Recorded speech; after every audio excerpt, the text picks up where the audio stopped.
Darbo studijoje tęsia savaitės apžvalga. Su jumis Piktoji ranka ir pas mus svečiuojasi dar vienas ministras. Sveiki, ministrė.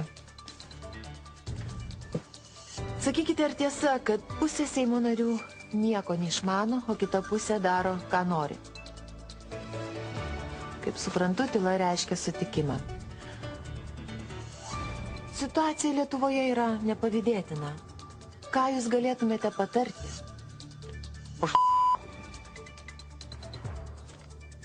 Ta prasme. Nesupratau. Pašla.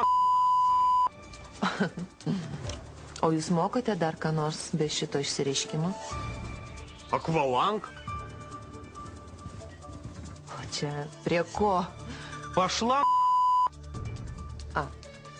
Kągi, ačiū už pokalbį. O ar tiesa, ką žmonės kalba, kad jūs esate psichiškai nesveikas? Netiesa, aš sveikas psichiškai. Ir jums negėda? Ta prasme. Ta prasme, visiškai esate sveikas, o sėdite Seime? Pašla.